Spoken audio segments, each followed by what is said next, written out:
ధనుస్సు రాశి వారి జ్యోతిష్య బలం భూత భవిష్యత్తు వర్ధమానం ఎలా ఉందో గవ్వల శాస్త్ర ప్రకారం చూద్దామండి.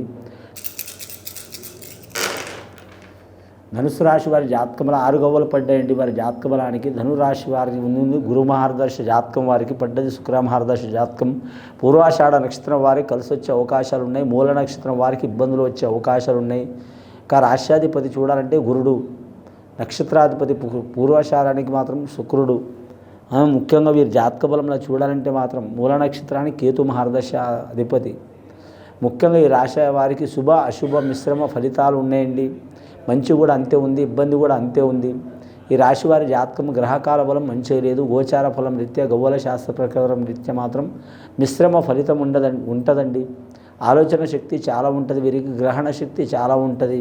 అలాగే ఏ పని చేసినంటే చేసేదాకా వదిలిపెట్టరు. కానీ వీరి గుణం చూడాలంటే నిగూఢమైన గుణం ఉంటుంది. వీరి జాతకంలో కపటం ఉండదు. సామాన్యంగా ఏ మాట మాట్లాడరు, నిదానంగా మాట ఉంటుంది వీరి జాతక బలానికి. కానీ ఒట్టి మాటలు కట్టి పెడతారు, గట్టి పనులు తలబెడతారు. అటువంటి జ్యోతిష్య బలం వీరి జాతక బలంలా. కానీ మాత్రం వీరికి 10 మందికి ఒక మంచి దారి చూపించే యోగం ఉంటుంది, కానీ చెడు దారి చూపించే యోగం అయితే ఉండదు. అయిన వారైనా సరే, కాని వారైనా సరే, ఇంటి వారైనా సరే, బయటి వారైనా సరే నలుగురికి మంచి యోగాలు చూపిస్తారు. ఆరోగ్యంలో మాత్రం ఇబ్బందులు వచ్చే అవకాశం ఉంటుంది వీరి జాతక బలానికి.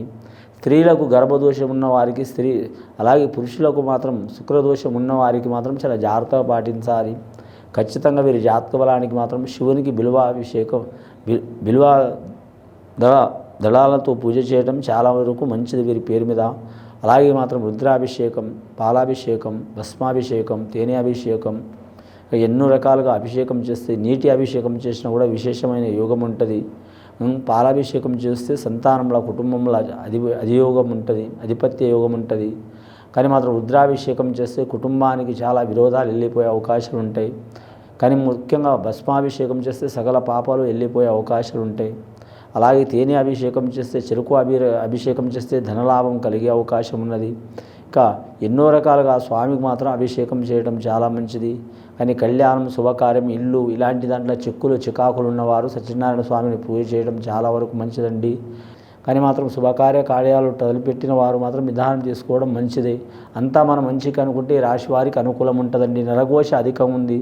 దయ్యం, భూతం, మంత్రం, తంత్రం, చెడుపు, చేతబడి కంటే నరదృష్టి వలన మాత్రం నాపరాళ్లే పగిలిపోతాయండి. ఎందుకంటే మన జీవరాశుల్లో మనిషిలో ఉన్న క్రోధం కానీ, కామం కానీ, లోభం కానీ కళ్ళల్లో కనబడుతుంది, ఇబ్బంది పెడుతుందండి. జాగ్రత్తగా ఉండాలి. ఈ నరఘోష నరదృష్టి గురించి వీరు నివారణ చేసుకోవడం చాలా మంచిది.